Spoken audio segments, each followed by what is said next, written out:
My name is Amelia Harper, and I'm 42 years old. I've been married to my husband, Ethan, for 16 years. Ethan has a daughter, Carol, from his previous marriage. When we got married, she was just a newborn baby. But now that she's 16, is in her teenage phase. That sweet and adorable child is nowhere to be found. She's become aggressive. Hey, I'm out of allowance, so give me more. At first, it started with small complaints. Why? I just gave you your allowance the other day. Because there's so much stuff I want, and it's not enough. Money doesn't just fall from the sky. You need to think about how to make your allowance last until the next one. Carol is now a 16-year-old high schooler. Her school prohibits part-time jobs, so we give her an allowance. But I thought that giving her an allowance could be a chance to teach her how to manage money and understand its value. However, her spending habits never improved. And then, one day, it happened. I came home from work as usual when suddenly the house phone rang. It was the police. They told me that Carol had been caught shoplifting at a grocery store. After apologizing to the store manager and paying for the items, I confronted Carol when we got home, trying to address the issue as her parent. Why would you shoplift? Taking things without paying for them is a crime. But her response shocked me. It's your fault. What? You didn't give me any money, no matter how many times I asked. That's not true, is it? Haven't I told you over and over? Money doesn't just appear out of nowhere. I've been telling you every month to think about how to make your allowance last. Everyone else gets way more than me. I'm the only one with such a small allowance. And now I'm being left out by my friends. That's what I'm trying to explain. Each family has its own circumstances, and you have to make do with what you're given.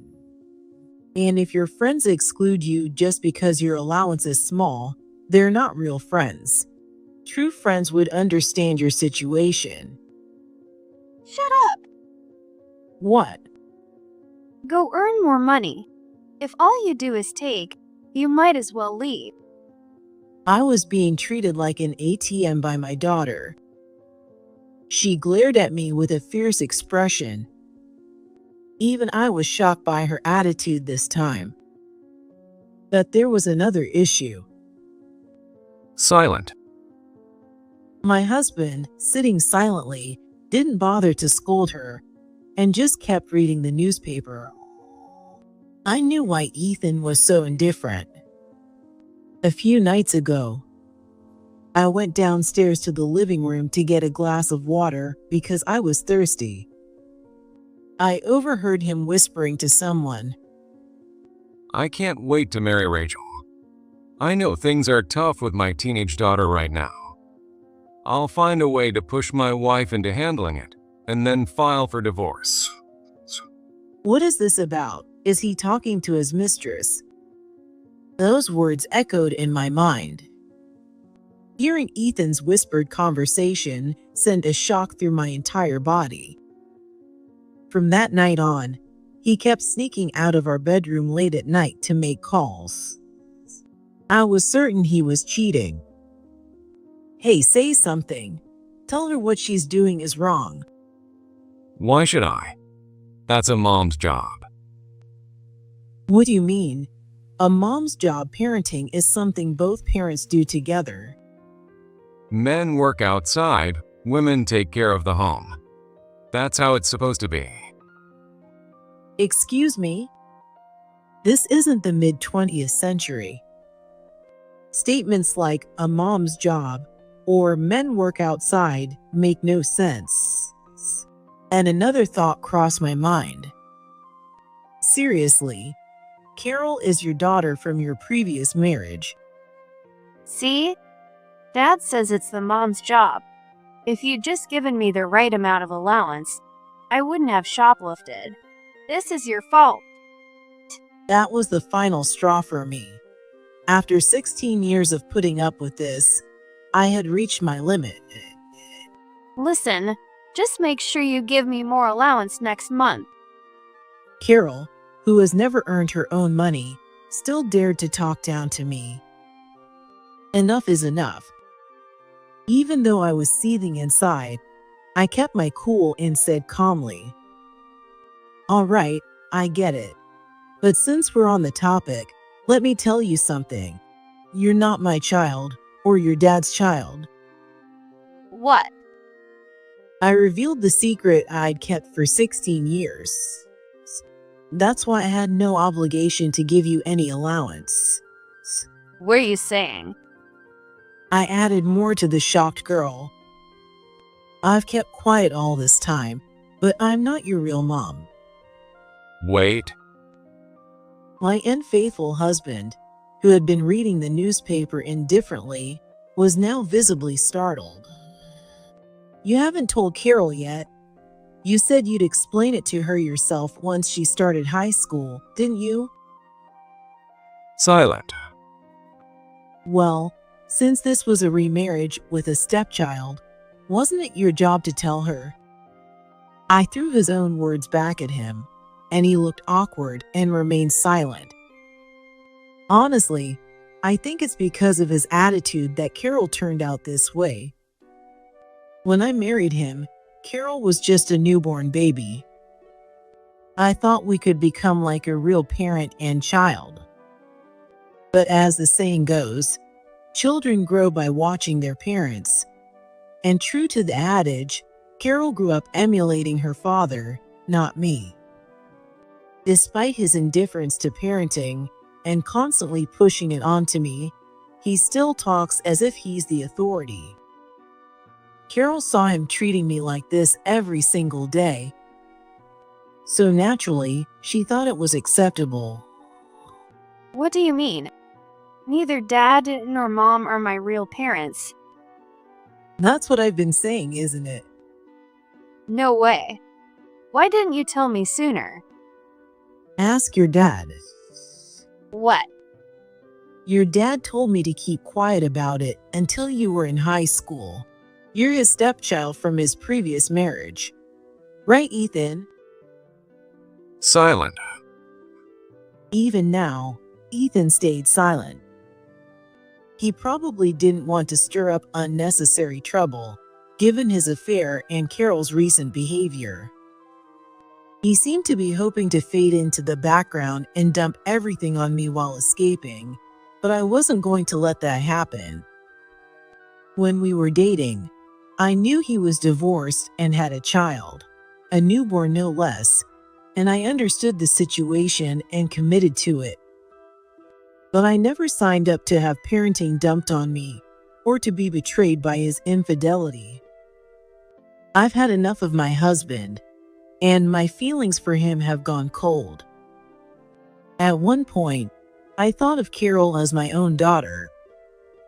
However, while she resembles her father more and more, her attitude toward me has become increasingly violent. Watching her behave that way, my feelings of love for her gradually faded away. If I looked at these two now, I couldn't see them as family anymore. If you won't explain, I'll do it. When your dad married me, he brought you with him. That's not unusual in a remarriage with a stepchild. But the truth is, you and your dad aren't biologically related. What? Then why was I with him? Your dad's ex-wife, your biological mother, was having an affair, and you were born as a result of that. You're what they call a cuckoo's child. A cuckoo's child. Like what people talk about these days. Your dad only found out after your mom left. That's why he couldn't abandon you. He remarried and raised you like his own. And I understood that when I married him. Where is my real mom now? No idea. She's out of touch and hasn't been heard from since. Ethan and Carol were not biologically related. I knew this during our relationship, and I accepted it. His ex-wife had a bad reputation with men, and the real father of the child was unknown. Yet, somehow, Ethan and Carol seemed so similar. It was shocking. Over time, we seemed to have become a real family, or so I thought. I'd heard people say that blood ties don't matter, but clearly, that didn't apply to us. Carol looked genuinely shaken, unable to believe what she was hearing. Under normal circumstances, spending 16 years together should have created a deep bond. But after all the coldness and cruelty from these two, my love for them had completely faded. I understood the situation and married your dad because I loved him. But lately, he acts like you're someone else's problem. And you, his stepchild, have been pushing all the responsibility onto me. It's just too much. I tried to raise you like my own daughter, but what's with your recent behavior? Calling me a stupid old hag is one thing, but telling me to go make money or saying if all you do is eat, then get out. Who do you think you are?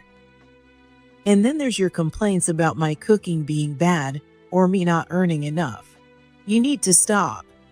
You treat me like an ATM and think of me as nothing more than a servant, don't you?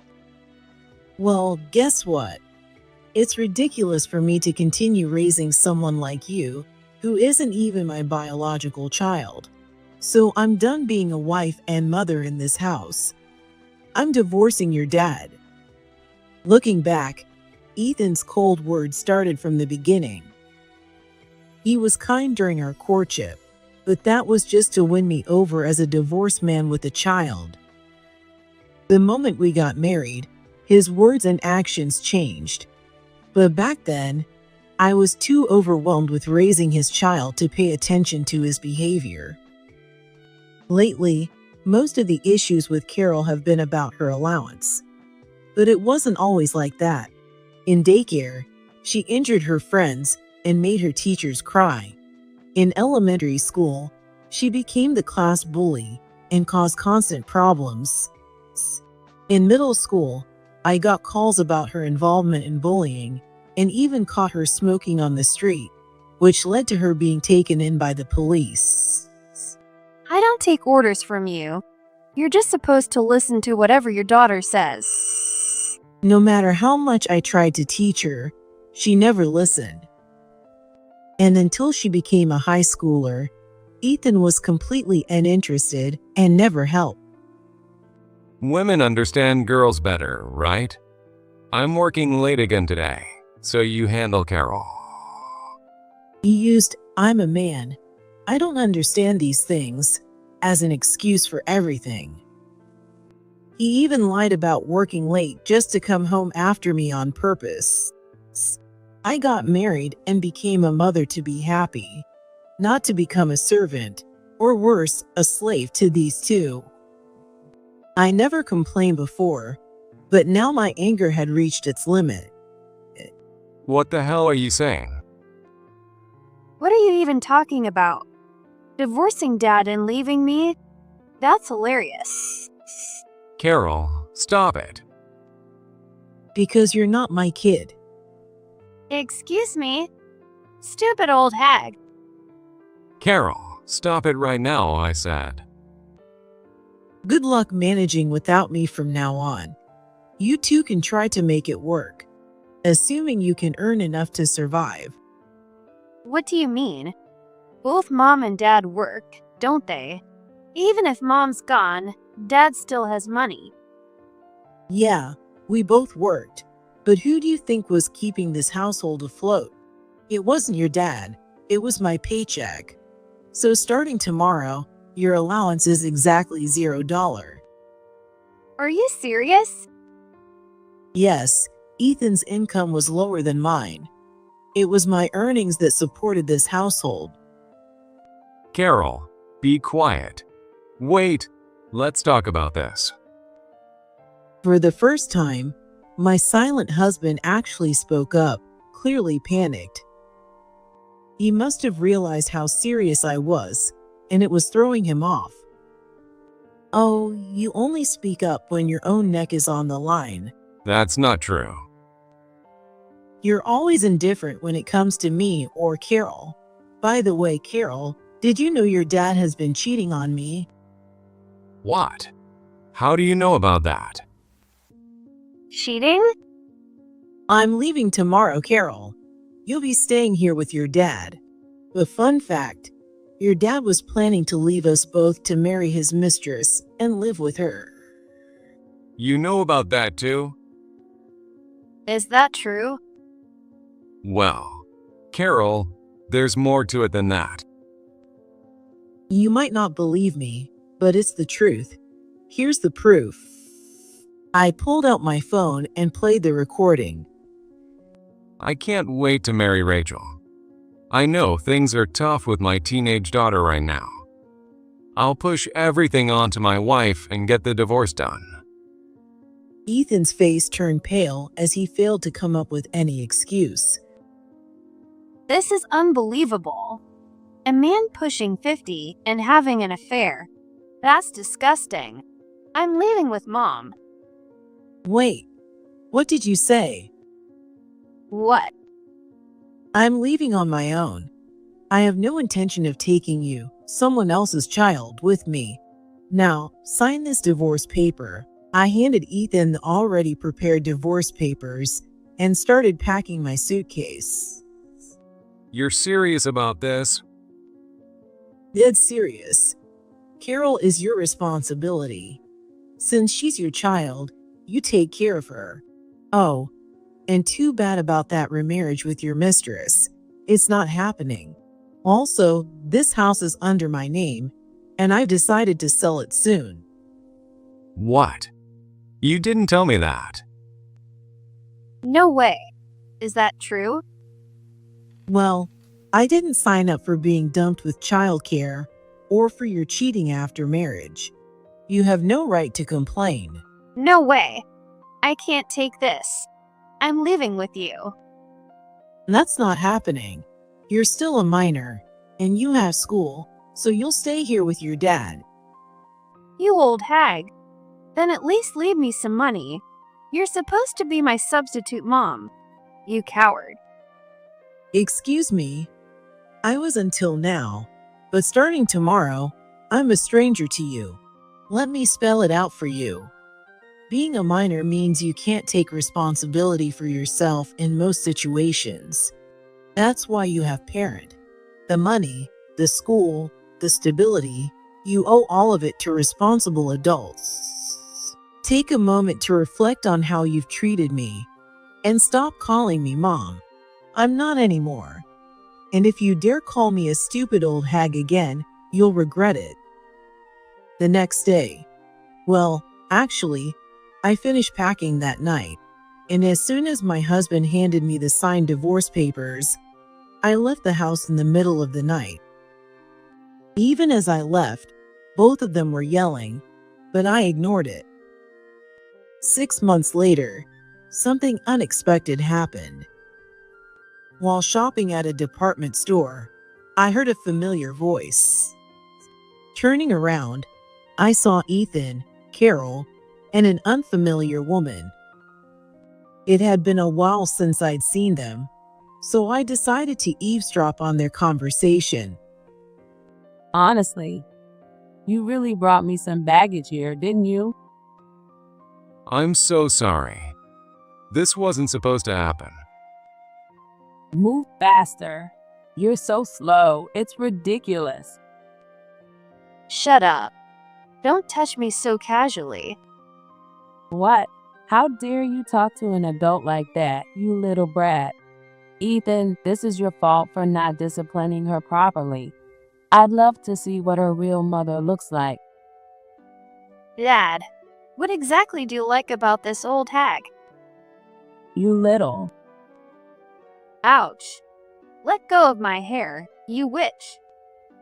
Everyone's staring. Stop it. Just stop it now. It seemed the unfamiliar woman was the mistress from before. Carol's attitude and foul mouth were still the same, but the mistress's behavior and tone matched hers perfectly. As for Ethan, he was groveling to the mistress and clearly being bossed around.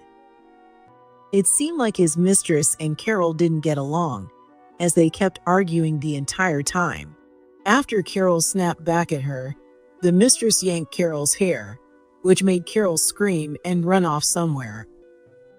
Carol's hair and clothes looked messy than I remembered. It made me wonder if Ethan was even taking care of her properly. Then, through the crowd, Ethan and I locked eyes. Amelia, Ethan noticed me and started walking over. Amelia? Wait, are you his ex-wife? it's been a while. How have you been? Hello. As you can see, I've been doing well. I had no intention of talking to Ethan, especially since he was with his mistress. Hearing a familiar voice and turning around only to see these three was a disaster.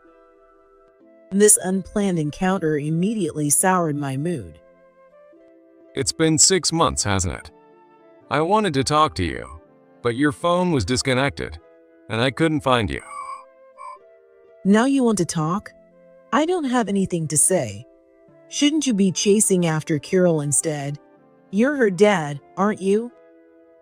That's what I wanted to talk about. Carol is the reason I can't remarry. She's making it impossible. What do you mean? Just remarry with her like you did before. That's hard to do. So, could you take her back?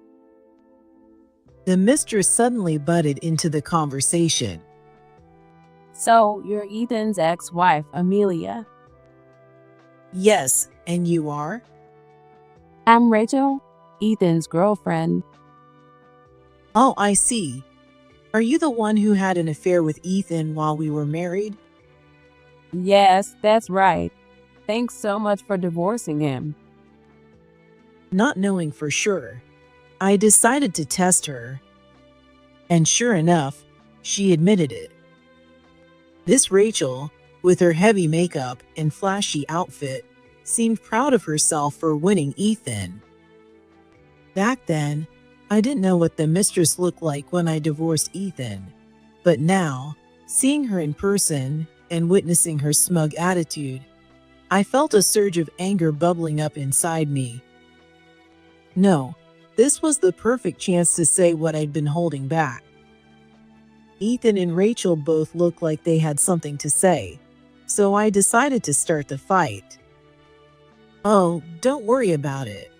I honestly don't know what you see in that man, but I was fed up with him a long time ago. So thank you for taking him off my hands. Ethan, you told me you divorced her, didn't you? Well, I mean, Oh, you didn't know I was the one who initiated our divorce. Well, I'm grateful to you for taking such a worthless man off my hands. Wait, this isn't what you told me, Ethan. Ethan, full of pride, must have claimed he divorced me. Rachel, thinking she had won, now looked visibly upset. Then, narrowing her eyes sharply, she said to me, Speaking of taking things off someone's hands, I have a favor to ask you as his ex-wife. "A favor? I can't imagine what his girlfriend would need from me." Well, since I took Ethan off your hands, you should take Carol back. Excuse me? That makes no sense. please, Amelia. Carol is making it impossible for me to remarry. To my surprise, Rachel, who had taken Ethan, was now saying I should take Carol back. Ethan chimed in, asking me to do it so he could remarry. Why should I, his ex-wife, do that? Carol isn't even my biological child. She's his stepchild from his previous marriage. I don't understand what either of you is saying. Yes, I became a mother to her when I married Ethan, But Carol was his stepchild, not my biological child. Now that we're divorced and the adoption has been annulled, I have neither the obligation nor the right to look after her. But Carol still won't listen to anything I say. And she's your child. It's your responsibility to discipline her. She listened better when you were around. Now I'm at my wit's end. At your wit's end? Parents can't throw up their hands. You're supposed to raise her until she's an adult. She's so mouthy and rude. She has no manners, and she's not cute at all. Nobody told me I'd be stuck with a kid while trying to remarry. The two of them, nearing 50, were saying such absurd things. If they're thinking about remarrying at this age, they should at least expect that their partner might also have children, living with them or not. They're not young, and being remarried with kids means you can't just think about your own happiness. Now that I'm divorced, I'm a stranger to them, and I don't understand why they're dragging me into this. To make it clear to these fools, I spoke up. That child came with you, and you knew she wasn't biologically yours, right? Couldn't you have talked to social services or something? But that would have been so cruel. Cruel? I think the life she's living now is much crueler. If you brought her into your life because you felt bad, you should have participated in raising her instead of dumping her on me. Well, it just seemed too hard. I didn't think I could handle it. Are you serious? Parenting is hard. That's a given. But just because it's hard doesn't mean you can ignore it. You brought her into your life and then didn't even try to take care of her. Do you know that neglecting a child is a criminal offense? That's such an exaggeration. What do you think would have happened if I hadn't been there? If you can't handle raising her, putting her in foster care would have been better for her than this mess. She's right. You should have done that from the start. I only considered marrying Ethan because I thought the ex-wife would take the kid. Then I find out there's a child. It's like being deceived. Ethan is bad enough, but Rachel is equally awful. Not caring about someone else's child is just appalling.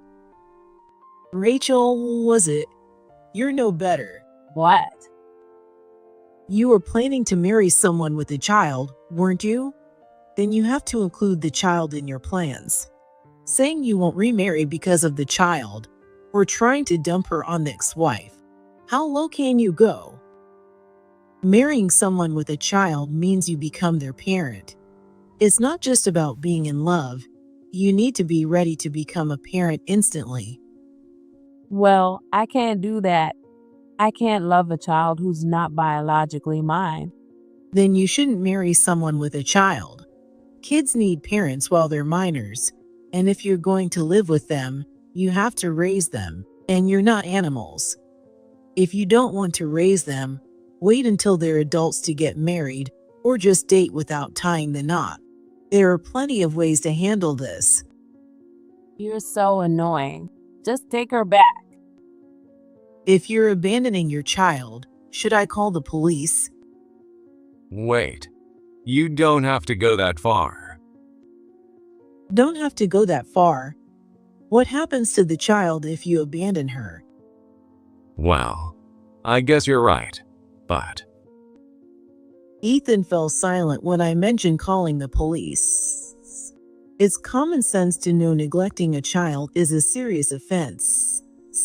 These two only care about their happiness, even if it means abandoning their family and children.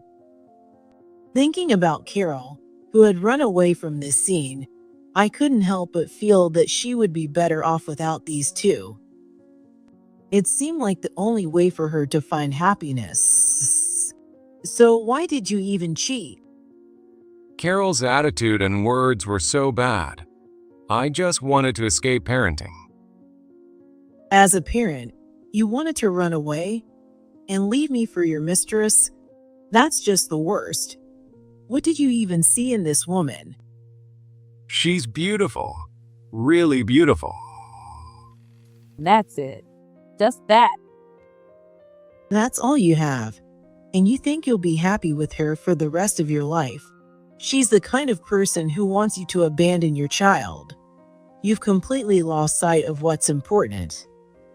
When I married you, I understood everything about your situation and still chose to accept and love you. I really appreciate that. But you took that for granted. You ignored me, dumped all the parenting onto me, and then tried to escape through an affair. Some people won't marry someone with a divorce history, and others won't marry into a stepchild situation. Isn't the person standing next to you a perfect example of that? Shut up. All I need is Ethan. I thought I could become a family with you and Carol, but despite everything I did, you both treated me the way you did. I reached my limit. No matter how hard I tried, you were indifferent to your family. Carol wasn't my biological child, and it was my first time raising a kid. I did my best, but it didn't reach her. My heart is broken, but at least think about what's best for your child. Please. I can't do it. Is she coming back here? Can't she just stay gone? Rachel's cold words made Ethan suddenly look startled. Well then, I'll be going now. Amelia, please, one more chance. Ethan called out to me as I turned my back, but I ignored him. I left, hoping he'd regret his actions for the rest of his life. After that, the battle during our encounter reignited my anger. I sued Ethan and Rachel for damages. In the end, Ethan couldn't abandon Carol. Rachel had asked him to choose between her and his daughter, but some shred of humanity in him made him pick Carol. However, since he never took care of his daughter while we were married, it seems he couldn't manage when it was just the two of them. Carol has run away from home and is reportedly missing. The house I once lived in with them was sold. Ethan, Rachel, and Carol lived together briefly, but Rachel eventually left, and Ethan lost both his home and his daughter. Now, I've heard rumors that Ethan lives alone in a rundown apartment in a nearby town. Then, just the other day, after a late-night work party, I saw someone who looked like Carol handing out flyers in the city while dressed to attract attention. I'm pretty sure it was her, but since I have no intention of getting involved in their future, I walked past without saying a word, feeling sorry, but unwilling to reach out. Someday, she might become a mother herself. I hope she remembers my efforts when that time comes. With that thought, I went home, leaving her behind. As for me, I recently purchased a cozy apartment for myself. I'm not planning to remarry anytime soon, but next time, I'll definitely avoid remarriage involving kids. For now, I'm enjoying the single life and waiting for the right person to come along.